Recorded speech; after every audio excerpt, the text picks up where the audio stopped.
자, 지난 밤새 미국 시장의 흐름 짚어보면서 오늘 시장에 체크해야 될 핵심 이슈를 분석해 보겠습니다. 오늘장 키포인트, 오늘도 빅데이터 연구소 이상준 소장 함께하겠습니다. 어서 오세요. 네, 안녕하세요. 네, 안녕하세요. 자, 오늘장 키포인트 화면으로 공개하겠습니다. 만나보시죠. 자, 오늘장 키포인트는 바로 7월 시장의 체크포인트, 오늘장의 키포인트는 체크포인트입니다.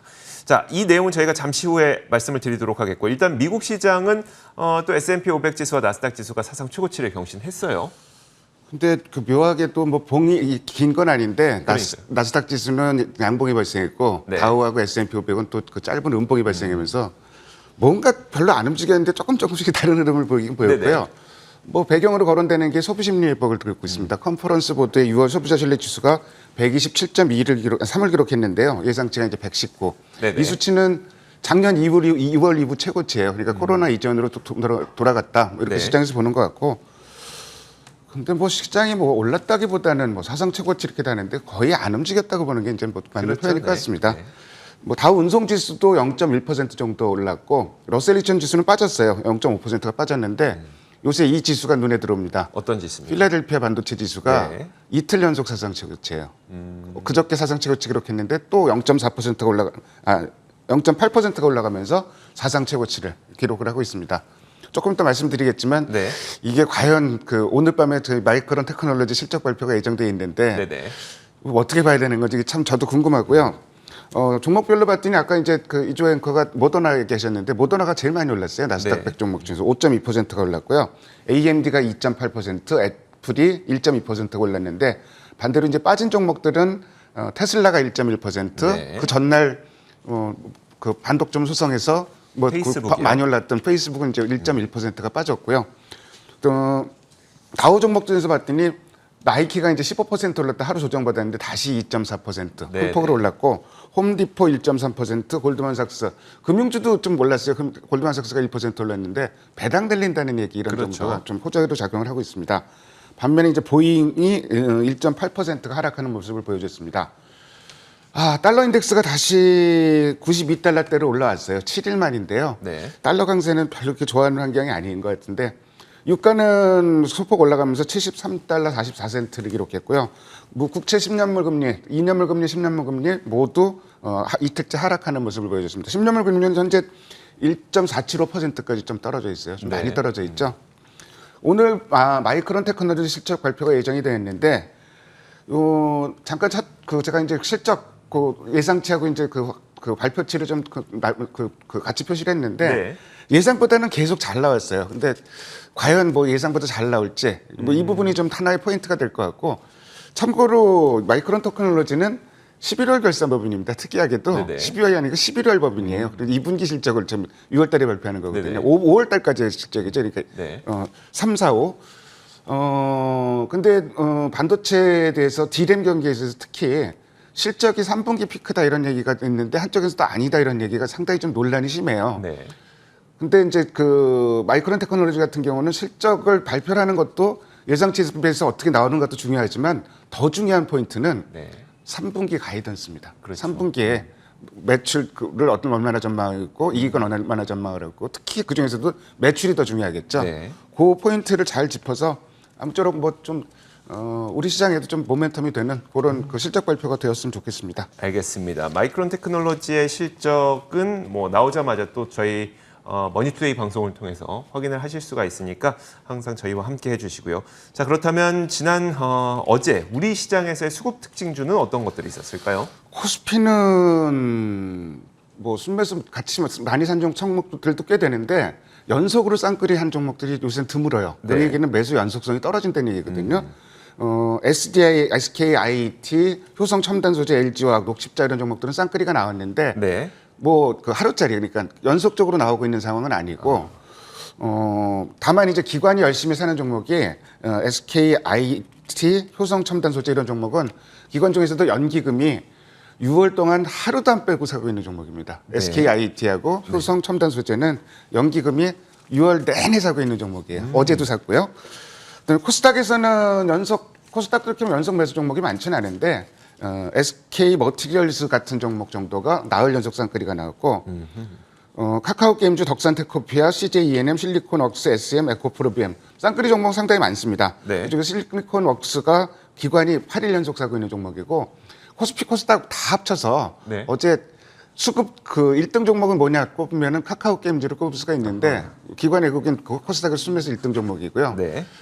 근데 이 종목은 약간 좀 그 추가적으로 확인해 봐야 되는 게 6월 시작하니까 기관이 열심히 하면서 주가를 끌어올렸거든요. 네네. 근데 6월 딱 중순부터 팔기 시작했어요. 네. 그래갖고 주가도 조정을 받았는데 어제 세게 들어오면서 지금 그동안에 빠졌던 거를 하루에 좀 만회를 했거든요. 네네. 근데 조금 연속성을 봐야 될 것 같아갖고 아무래도 저는 요새 수급의 강도보다는 연속성을 보기 때문에 수급 특징 주로는 SK 머티리얼즈를 들고 와봤습니다. 나흘 연속 쌍끌이가 나오고 있는 종목이고요. 네. 뭐 수급 풀은 보면은 외국인은 느리지만 빨간선 느리지만 꾸준하게 사고 있죠. 네. 그리고 기관은 완만하게 팔다가 최근 들어서 매수세로 전환되는 모습이 좀 눈으로 좀 확인이 되고 있는 종목이고요. 이 회사는 실적을 보면은 1분기는 실적이 예상에 못 미쳤어요. 네. 그 원인이 고객사 일부 라인이 뭐 좀 그 생산을 종료한다든지 뭐 이런 그 요인들이 있었는데 이 회사는 실적의 올해 특징이 1분기보다는 2분기가 낮고 2분기보다는 3분기가 낮고 3분기보다는 4분기가 낮고 이런 그 컨센서스가 좀 잡혀 있더라고요. 네. 특히 이제 그 상반기에 거의 없었던 증설 효과가 하반기에는 좀 그 본격적으로 생길 것으로 기대를 하고 또 이제 반도체 OLED 쪽에 이제 성수기가 도래하고 있는 점. 이 회사는 이제 반도체하고 그 디스플레이 쪽 소재하는 회사거든요. 그래서 네. 이쪽 경기를 많이 좀 받고 그다음 하반기에 이제 신규 소재 사업을 공개한다고 좀 예정이 돼 있는데 이쪽에서도 시장의 기대가 상당히 많은 것 같더라고요. 어쨌든 한 리포트를 봤더니 뭐 신규 사업 아니더라도 지금 성수기 효과 감안하면은 지금 뭐 들어가 볼 만한 종목이다.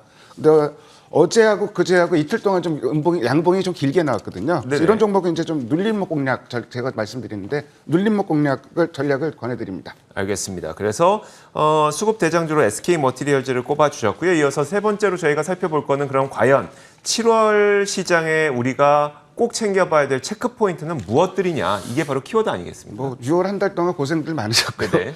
저도 6월 한 중순까지는 괜찮았던 것 같은데 한 지난주부터 시장이 참 어렵네요. 네. 수익도 잘 안 난 시장이고 아무튼 뭐 6월달 투자하느라고 고생들 많으셨고 7월에도 성과 많이 얻으셨으면 좋겠습니다. 네. 우선 뭐 7월 하면은 제일 먼저 체크해야 될 포인트가 어닝 시즌 시작된다는 게 그렇죠. 1번이겠죠. 뭐 네. 1번인데 업종별로 보면은 지금 작년 2분기에 비해서 좋아지는 업종들은 그 컨센서스가 나오고 있어요. 가장 좋아지는 업종이 운수장비. 네. 이게 그다음에 철강, 그다음에 화학, 운수창고, 섬유의복 순인데요.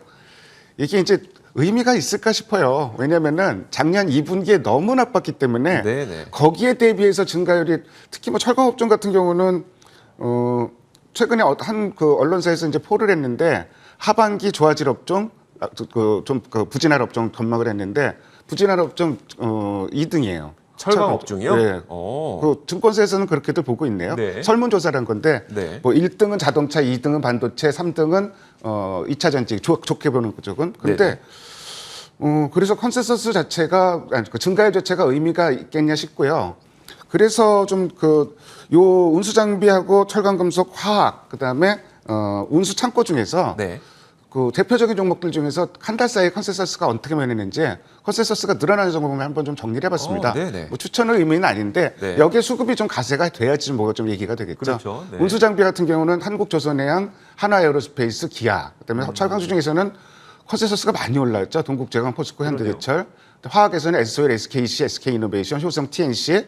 운수창고 중에서는 대한항공, 페노션. 대한항공도 컨센서스가 큰 폭으로 좀 올라온 종목에 속합니다. 그렇겠죠. 두 번째로 이제 봐야 될 어닝 시즌 말고 두 번째로 봐야 될 거는 매달 지금 석 달째 고비가 되고 있는 지표가 있어요. 미국의 고용 보고서입니다. 네. 이번 주 금요일 나오고 참고로 미국의 고용 지표는 매달 첫 번째 금요일 날 발표가 네네. 되는데요. 그 4월 지표는 어마어마한 쇼크가 나왔는데 시장에서는 이거는 경기 부양의 신호탄이다. 이래서 긍정적으로 받아들였고 네네. 그 5월달 같은 경우는 예상치를 조금 밑돌았는데 이 정도면은 골디락스가 아니냐 또 이런 맞아요, 얘기를 맞아요. 했어요. 네. 또 올해 이번에는 어떻게 나올지 모르겠는데 지금은 고용 지표가 이제는 어느 정도 좀 회복되는 모습을 보여야 될 것 같고 네. 여기서 정말 더 안 나온다 그러면은 한편으로는 긴축을 완화 신호로 받아들일 수 있겠지만 네네. 경기 회복이 너무 더뎌지는 거 아니냐 이런 얘기도 좀 할 수 있기 때문에 그런 부분을 살펴봐야 될 것 같고 그리고 또 하나 지표를 보면은 7월 FOMC 회의가 또 예정이 되어 있습니다. 7월 26일, 27일 정도 예정이 되어 있는데요. 네, 네.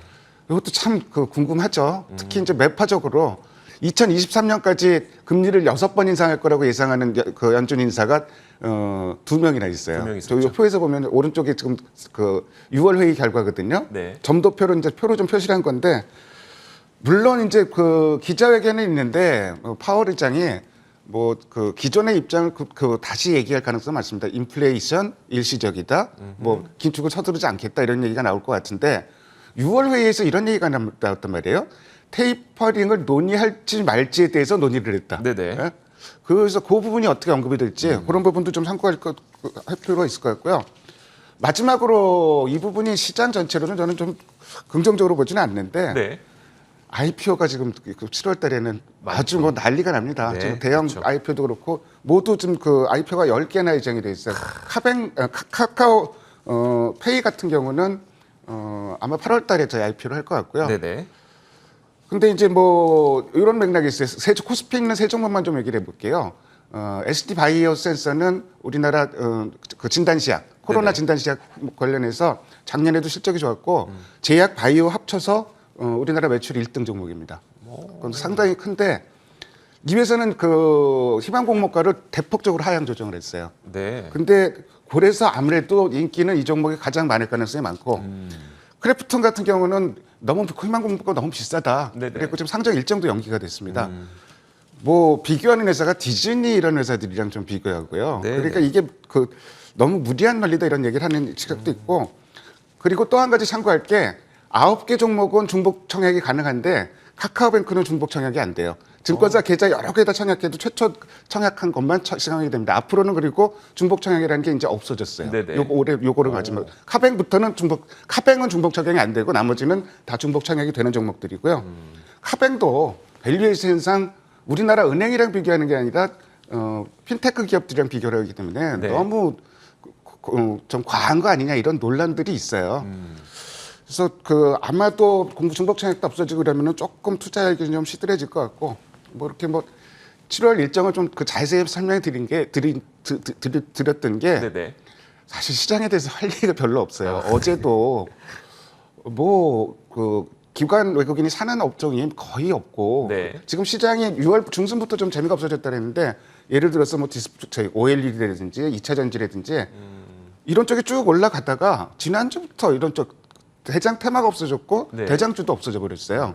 그러니까 뭐 어떤 섹터를 보고 접근하기도 굉장히 힘든 상황이고 종목별로 지금 각계 접근하는 방법밖에 없고 뭐 이런 흐름이 계속되지는 않겠죠. 언젠간 변할 텐데 그런 흐름 변화가 확인될 때까지는 개별 접근 종목 접근하는 거 외에는 좀 공격적인 매매는 좀 피하는 좀 지켜보는 전략이 필요할 것 같다 이런 말씀을 드립니다. 사실 그러다 보니까 저희도 개장 중개하기가 참 힘들었었거든요. 그렇죠. 특정한 게 없다 보니까 네. 좋습니다. 자, 그러면 그러니까 마지막으로 아주 짧게만 7월장은 좀 어떨 것 같으세요? 7월장은 생각보다 실적 그 컨센서스 올라오는 기업들이 꽤 있어요. 네네. 근데 문제는 수급인데요. 네. 이 종목들이 이제 좀 움직이기 시작해야 되는데 좀 잘 움직이질 않고 있고 그렇다고 하더라도 뭐 지수가 안 빠질 텐데 네네. 제일 중요한 건 체감 지수잖아요. 네네. 체감 지수가 그 뭐가 좀 나와야 되는데 뭐 지금 그 키를 주고 있는 게 자동차라든지 아까 얘기했던 네네. 뭐 2차 전지라든지 이런 쪽을 중심으로는 뭐 접근을 해볼 만할 것 같아요. 근데 나머지는 너무 시장 변화를 일단 좀 그 7월 초에 지켜봐야 될 것 같고 네네. 너무 공격적인 접근은 좀 자제하는 편이 좋습니다. 알겠습니다. 자, 지금까지 빅데이터 연구소 이상준 소장과 함께 이야기 나눠봤습니다. 고맙습니다. 예.